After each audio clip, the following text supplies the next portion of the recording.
Oh, so we're diving into electronic harassment and targeted individuals today. Oh, interesting. Yeah. And it's tricky, right? Because it kind of blurs the lines between these like out there theories Yeah, and, genuine worries about how technology can be misused. absolutely. So we're going deep on this audio recording from someone who says they actually experienced this firsthand. Okay. And they bring in this whole other element that I honestly wasn't expecting, fungal biofilms. You know what's really interesting about this one is we're not, just dealing with a conspiracy theory here, but we're actually looking at someone's like lived experience. Right. And it's a good reminder that even in the most kind of, out there accounts, Mm-hmm. there can be these little pieces of truth Yeah, or at least, really valuable insights into just what it means to be human. absolutely. And this person's account is definitely out there. Yeah. They start by describing these subtle, almost creepy skin changes, like trouble washing off dirt, Yeah. peeling skin, even the sensation like their body hairs are glued down. Oh, wow. Yeah, it's like think about like a horror movie, right? Okay. Like where it just slowly builds that suspense. Yeah. It's those small details that create this growing sense of unease. Yeah. Exactly, you're just waiting for the other shoe to drop. Right. And it does, with the speaker's like central claim, they're covered in a biofilm fungal monster. Oh, wow. I know, right?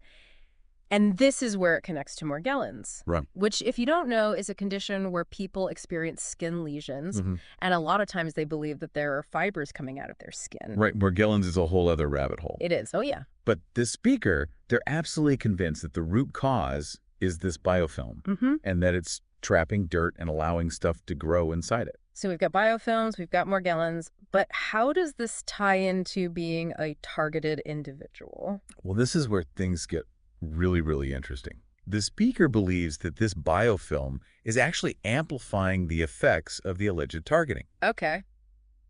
They describe localized pain, twitching, even sensations that they say feel like microwave weapons. Wait, so they're saying the biofilm like reacts to EMF or radio waves? That's exactly what they're suggesting. Wow.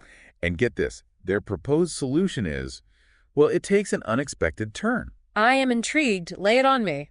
They claim that a saturated solution of potassium iodide is the answer. Okay, for those of us who didn't exactly ace chemistry, what does saturated solution even mean? So basically, it means you dissolve as much of a substance as you possibly can into a liquid. Okay. So in this case, we're talking potassium iodide powder in water Mm-hmm. until no more of it can dissolve. Okay, got it. So they're using this potassium iodide solution. Yeah. And they describe some pretty intense immediate effects. Like what? More pain Yeah. and like strange sensations in very specific areas. Mm. They interpret this as a solution, like actually attacking a deep-seated fungus. So it's like no pain, no gain, but on a whole other level. Right, exactly. They're enduring this discomfort because they believe it's proof the solution is working, that it's going after the root of the problem. Wow. Okay, so they think it worked. Do they get better? Well, they claim a complete recovery. Really? Yeah, feeling 100% free of those targeted individual symptoms after using potassium iodide. Hmm. And they're really adamant about this, Okay. pushing back against this idea that once you're targeted for life. So they believe they like escaped this whole alleged targeting program. Yeah. But how did they even know they were a target in the first place? What were the signs? Well, the speaker offers some clues. They point to changes in skin color, like a yellowish or sun-damaged appearance. Oh, caused by a biofilm, they'd say? Exactly. They also mention marks on the upper cheekbones, a pulled-back look to the eyebrows, and a feeling of paralysis as possible signs. Paralysis, that's a little scary. Did they actually experience that? Yes, they share this story about waking up one day with their left arm totally paralyzed, which lasted for days. Oh, wow. They compare it to the effects of a stroke or even Botox. That definitely adds a chilling layer to this whole experience. Anything else? Yeah, they also mention this weird sensation of feeling like they had bed bugs, Huh. even though they were the only one in their household who was affected. So another potential sign, though a very strange one. Right. What's their ultimate message to listeners? It's a call to action, specifically for those who believe they're targeted individuals or have Morgellons. Okay. They urge them to try boron and potassium iodide, claiming it destroys their program. A bold claim, to say the least. So we've got this fascinating, if unsettling, firsthand account. Yeah. But before we jump to any conclusions, we need to step back and look at this critically. Right. It's vital to separate their personal experience and beliefs from actual scientific and medical facts. Okay, so let's start unpacking this. What do we actually know about biofilms? Are they real or just a figment of the imagination? Well, biofilms are definitely a real phenomenon. Okay. They're these complex communities of microorganisms that can form on various surfaces, including the skin. So not entirely made up, No. but are they as menacing as the speaker makes them out to be? Well, while biofilms can be involved in infections, and they are notoriously difficult to remove, Yeah. it's crucial to distinguish that from the speaker's more fantastical claims. Okay.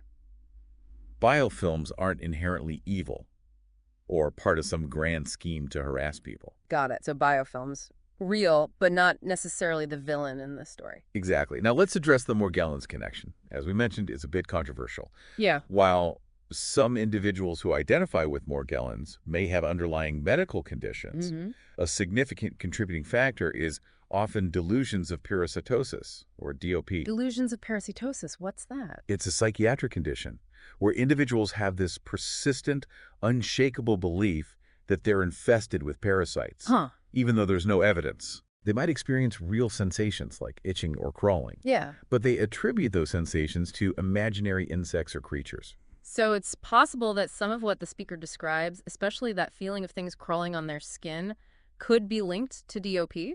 That's a real possibility, and it highlights the importance of considering both physical and psychological factors when trying to understand these kinds of experiences. Right. So we've got biofilms, which are real but not necessarily malicious, and Morgellons, which can involve both physical and psychological components. Now, what about this potassium iodide solution?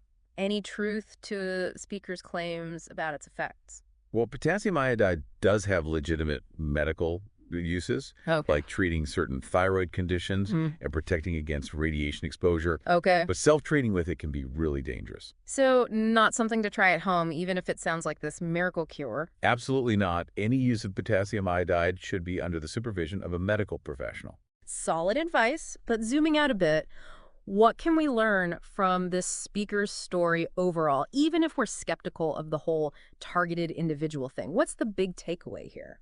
What I find truly fascinating is how powerful belief can be, especially when we're dealing with unexplained health issues. Yeah. This person's experience shows how a need for control can drive belief in conspiracy theories, even when those theories lack scientific basis. It's like they were grasping at an explanation, trying to make sense of what was happening. Right. And this targeted individual narrative provided that, even if it wasn't actually grounded in reality. Exactly. And that's something we see time and time again with conspiracy theories. Yeah. They offer a sense of order, a sense of control Right. in a world that can often feel very chaotic and unpredictable. It's about finding a pattern, even if the pattern isn't really there. Yeah. Creating a story that helps us understand our experiences, even if it leads us down a really strange and potentially harmful path. Precisely. That's why critical thinking is so crucial. It's about questioning those assumptions, evaluating evidence, and being cautious of narratives that rely on fear, suspicion, and blaming others. Good advice, not just for this specific story, but for navigating the world of information in general. Absolutely. This deep dive has given us a lot to think about. It has. We've gone from seemingly minor skin irritations to biofilms, Morgellons, and the unsettling world of targeted individuals. It's been quite a journey. It has. But we're not done yet. In part 2, we'll continue to analyze this case, Okay. exploring its implications and what it reveals about the very human need to make sense of things, even when it feels like the world is conspiring against us. I look forward to it. We just explored a pretty wild story about someone who thinks they were a targeted individual. Yeah. And it's easy to, I guess, just brush it off as another conspiracy theory, you know? Right. But there's something deeper here Yeah, there is. that I think we should look at. Absolutely. You know, their claims might sound far-fetched, but this person's experience really highlights like a core part of being human. Yeah. Like our need to explain things, especially when we face something unsettling or unknown. It's like, have you ever heard a weird noise in your house at night? Oh, yeah. Your mind instantly goes to the craziest explanation. Totally. Even if it's probably just the wind. Right. Exactly. Okay.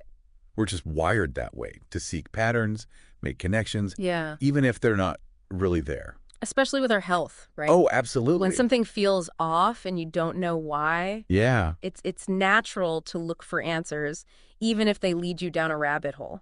And in this case, it seems that search led this person to the targeted individual narrative. Right. It gave them a way to understand what was happening, even if scientifically it doesn't hold up. And that's a key point. Belief systems, even the ones based on conspiracy theories, Yeah. they can give you this feeling of control. Like you have agency in these overwhelming situations. It makes sense in a way. Yeah. If you think some outside force is targeting you, Right. it almost gives you a reason for your suffering, Exactly. an enemy to fight. You're not just a victim, you're in a battle. But isn't there a danger in thinking like that? Oh, for sure. What if those beliefs stop someone from getting real medical help? Right.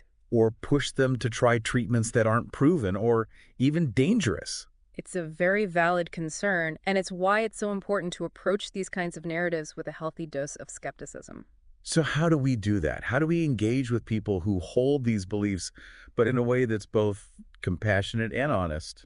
It's tough. It's definitely a challenge. Yeah. I think a key part is focusing on our shared humanity. Oh, okay. Remember, people who believe in these theories, they're not so different from us. Right. They're often driven by the same basic needs.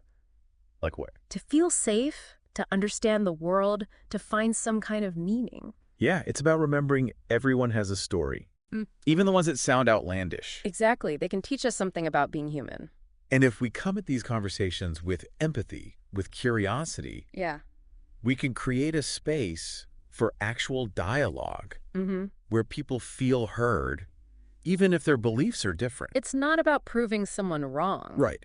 It's about connection, understanding. And from there, maybe we can start to gently challenge those beliefs, encourage them to question things. Right. Offer different perspectives. Help them develop the skills to evaluate information on their own. That's so important. Yeah, to figure out what's true, what's not. It's crucial, especially now. Right, with so much information coming at us all the time. Exactly. We need to be able to assess sources, see the biases. Yeah, figure out what's real and what's not. It's really about empowering people. This whole conversation, it just shows how important critical thinking is. Oh, it's essential. Not just for, like, conspiracy theories, but for life. Absolutely, for making good decisions, for solving problems. Yeah, for making sense of the world. Which is always changing. Right. It's about being curious, asking questions, being open to being wrong. I completely agree. This deep dive has given us a lot to think about. It has. Biofilms, Morgellons, targeted individuals, the power of belief.